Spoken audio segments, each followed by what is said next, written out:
Hey, how you doing? This is Sensei Roger and you're watching Shodan 1197. I had someone request a break-in video. I told them I don't break. I did it before, but I'm really not an avid breaker. The reason for it is due to risk of injury. You know, I just rather learn how to do other things, but breaking is a great form of focus. And if you're going to break, you assume the risk of injury. If you end up doing this video and you assume the risk of injury. Here's these rebreakable boards, not real boards, but this is called the Ultimate Martial Arts Board, and this is what it says on there. The user of this product assumes all risk of injury. Well, the user of this video assumes all risk of injury. Alright, so there's Terrell 406, I think it is, or 405. I don't know, I'm sorry, I'm messing up your name on there. But anywho, here's the one I was having a conversation with. So what we're going to do is give you a little video. This is the basics on here. These are rebreakable boards, as I said. Real boards weren't very hard for me, but I didn't do a lot of them. I did about 3 or 4 of them at a time.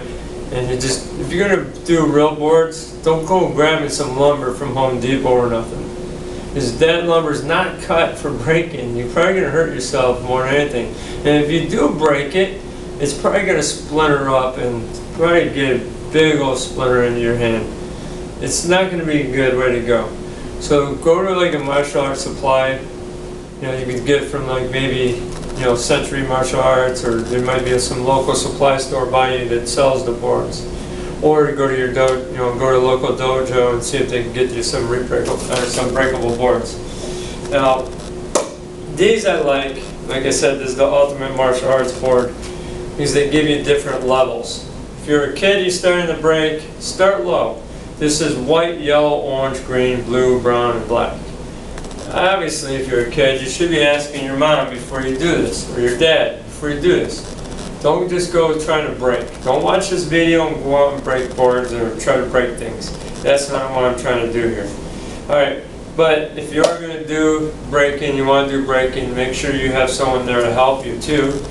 And if you're doing it on your own, be careful with this. Take it slow. If you're an adult, you probably don't have to start with the white or yellow or even the orange. You might start with orange and maybe the green here. These are pretty easy to do. As you can see from here, I can just kind of almost shove right through. The blackboard, on the other hand, watch this. See how much weight it took? I had to spring myself to get through it. So it takes a lot more force for the blackboard. Due to it, the pegs are all longer. Alright, so here we go. We're going into the striking of it. Let's start with this board. I'm going to hit with the palm of my hand. You can always punch down, hit through it like that. But here's the problem with that. If your hands aren't really ready yet, that's going to hurt like crazy. It's going to hurt like the dickens there. Alright, so start soft. Start with this here. Just feel the board if you're doing it. Alright. Then what you do is really focus to go through the board. You know, just go right in here and put your energy through that board. Alright, so if you extend and just hit here, you're probably not going to break a lot of boards. You might break some of his easy boards, but that blackboard you're definitely not going to break hitting on the surface like that. You're not going to have enough energy flow going through it. And when you set these on here, you don't want these to be too close in either. See, there's these rubber pads. You want that to go on there for these, but you got to have a little space to hold it.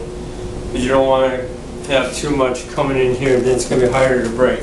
You want more surface space to break, not bring it in here and try to break with that small surface space. Alright, so when we do hit through, we want to hit and extend it. See how my hand's going through it? Where's the board? Where's my hand? I'm not going to hit at the extension of my strike. I want to hit through with it. So when I come in, see what I'm doing here, since I'm having it here, not having someone hold it, having someone hold it, to me, works better a lot of times, but if you got harder boards, a lot of times they move and it's hard to break through sometimes. Alright, so you're going to drop down and go through it and break, knock that off. Yeah, see how tough I was there? That was the easy one right there. Okay, we're gonna go with the blackboard. I told you I'm not an avid breaker, but I can do a blackboard. I have to just focus a little bit more, go right through it. See, I went down even farther with it. I had to throw my energy through it more. I had to put more force into it. So the thing is, you got a certain realm of your power when you're striking. And this is nice about the boards. You start getting used to doing that. Here's the one that when I double these up, kind of hard sometimes for me on my hand because I'm kind of not really into the braking. So I'm going to give it a whirl, and if I don't break it, what's going to happen? It's going to hit here, it's going to ride up into my arm. I'm going to start feeling it through my hand, through my arm. So as I come down here, I'm going to break through it. And so I had to use a little scream on that too to get myself amped up. So I was playing around and practicing with these. I didn't break all the way through that and went all the way back up in my hand. Alright, so there's a little bit of braking that I got. I don't have a lot of wisdom on braking because I just don't do it enough. But here's the cool thing about it. Al Tracy, the head, the great grandmaster of Tracy's Karate, he was an avid breaker back in the day. There's a picture that he has, there's a picture of him out there in like a suit. He took the jacket off, but he's in this nice dress shirt, the tie, and the pants back in the 70s. Well, it was nice back then. Now we look at it and go, it's tacky. But that's because the times have changed. But here he is breaking like 5 or 6 boards. I don't know how many number it was. But here's the crazy thing. He broke all the boards except for one. That one board was the top board.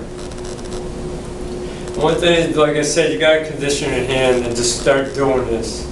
You do it a little bit at a time. Don't go for the moon. Don't try to break a brick right off the gate.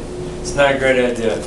I did a little bit of breaking with one of my students. They wanted to do it, so I taught them how to do it. They got the brown boards, they got the black boards.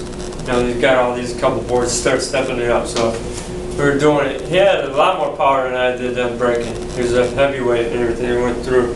He would just bust through, man. I would hold these boards for him. Had a lot of power. He'd chop it, go right through it. I was like, that's awesome. So he decided he wanted to step up and try these patio bricks. They were probably about almost maybe half inch patio brick. I don't remember. I know it was pretty thick. And he brought a couple of them in here. And then I was like, well, I never broke a board or never broke a brick before. I always broke boards or these things. So like I said, I don't do it that much. So when he brought it in, he was like, can I break one? He goes, yeah. So we put him on these here. That's the only reason I have these here too, because he brought these in because he wanted to do some breaking. I was like, okay, well, if you want to do it that bad, let's do it. So we were doing the breaking, and I was like, okay, here we go. We get ready to break this patio brick. I look, I was like, here comes kids group class coming in. I was like, okay, I better get going. Here we go. I went, ah, boom, I broke through it, bang. Like nothing. I was like, oh, that was cool. And then the kids come in, they're all looking, oh, wow, that was neat. But then I started teaching the class. I go, ooh, not just my hand was sore, my wrist was stiff. So I wasn't used to that much impact on there. So I don't really hit hard things. I hit people. I hit in the body or something. I don't hit in the head. I hit in the jaw. It moves. When I hit somebody, they move. It's not like hitting a brick. But that does toughen your hand up. And there's definitely a risk of injury on doing that. But yeah, then he had a couple other ones another time, and we both couldn't break the thing. We were like, what the heck? We looked at it. The density of this patio brick, there was not a lot of open spaces in there, air pockets, and it was just really dense. And we had a hard time. We even tried by foot.